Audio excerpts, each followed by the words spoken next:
Now we're going to move up to the 4th row, so go ahead and chain 3. 1,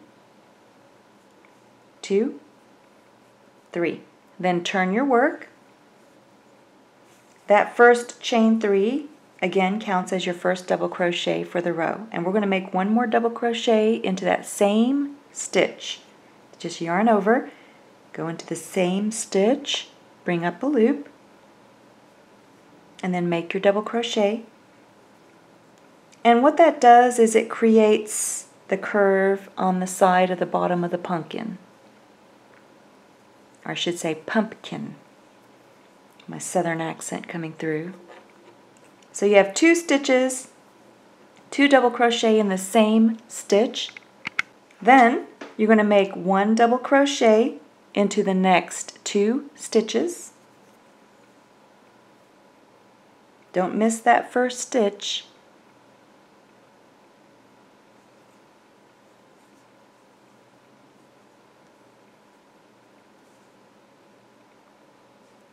And then that should leave you 1 stitch before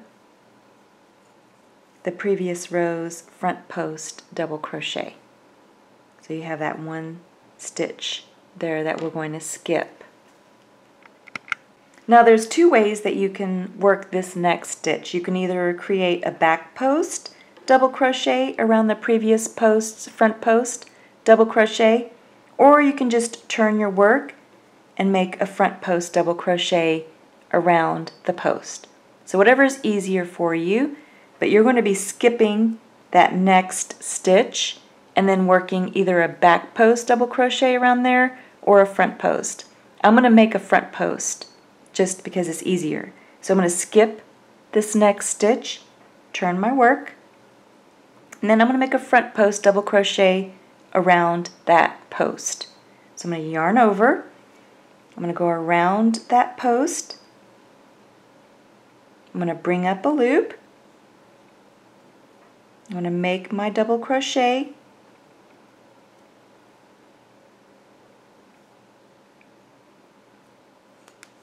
and then I'm going to turn my work back around. And see, it just makes it a little bit easier to do it that way, but you can make a back post double crochet too if you want. Now you're going to make a double crochet into the stitch that you skipped. So just yarn over, and then you're going to go into that skipped stitch. This is the easiest way that I found to do it. Just go through the top of that skipped stitch,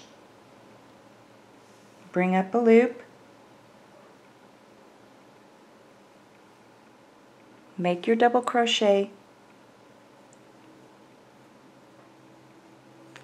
then you want to make a double crochet into the same stitch as the front post double crochet or back post double crochets. Just yarn over and go into that same stitch, because you don't want any gaps showing through. So you don't want to skip that stitch to make your double crochet. So this is what it'll look like on the back, and then this is what it will look like on the front. So you can see how it's making a nice curved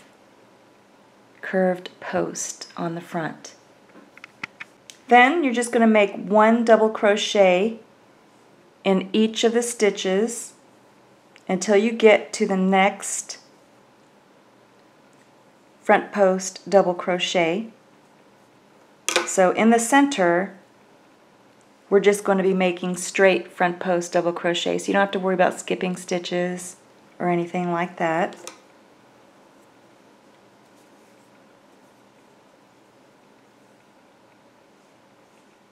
So 1 double crochet into each of the stitches until you get to the front post double crochet from the previous row.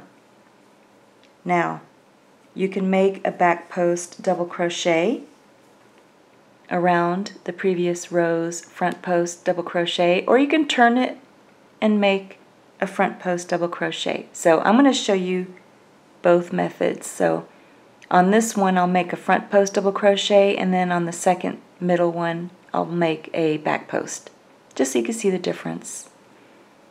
So here I'm going to make a front post, double crochet around the next middle stitch,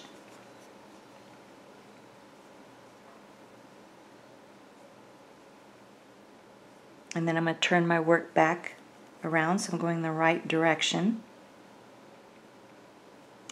You're not going to be making a double crochet into the same front post double crochet stitch for the middle stitches.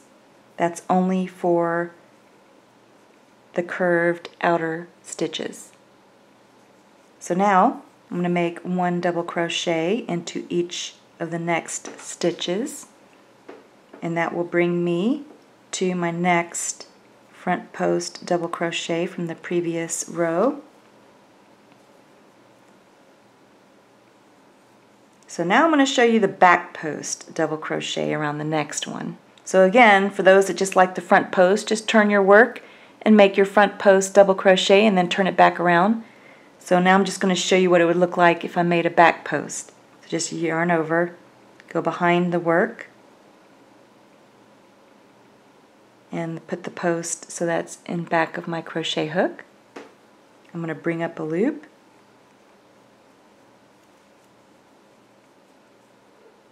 and make my back post double crochet, and you can see it looks exactly the same as the one that I made here. So two different methods, whatever works easiest for you. So now I'm still going to turn my work back, make sure you're going in the right direction. Then you're just going to make one double crochet into the next stitch,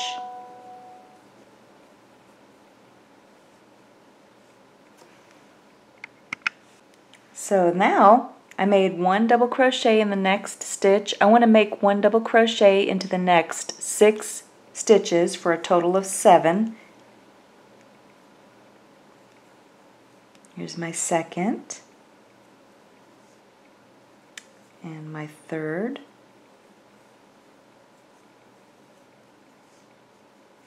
fourth,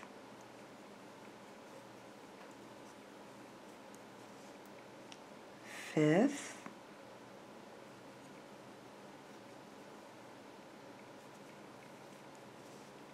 sixth,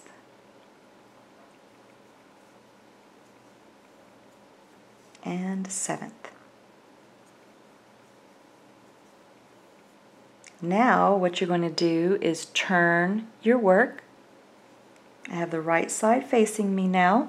You can see that we worked past the previous row's front post double crochet, which is exactly what we wanted. Now you're going to make a front post double crochet around the post of the previous row's front post double crochet. Just yarn over,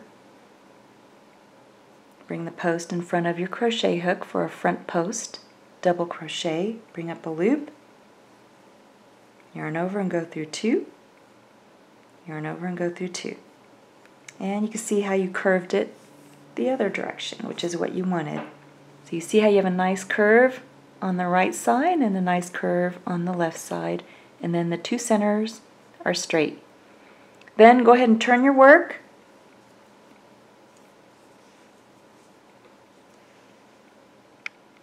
You should have 3 stitches left.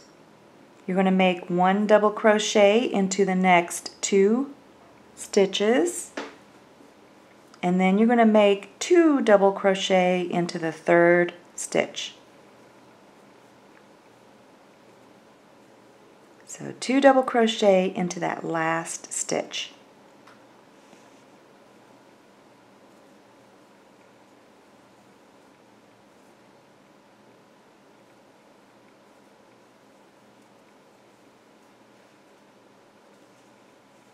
This is the wrong side, and this is the right side with the ridges. This is how your work should be looking so far.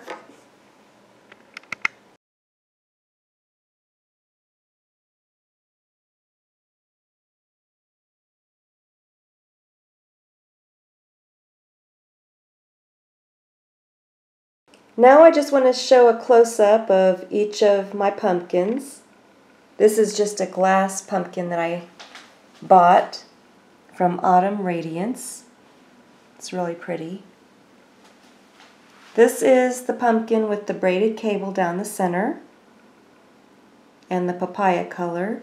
And this is the papaya color with just the straight posts down the center.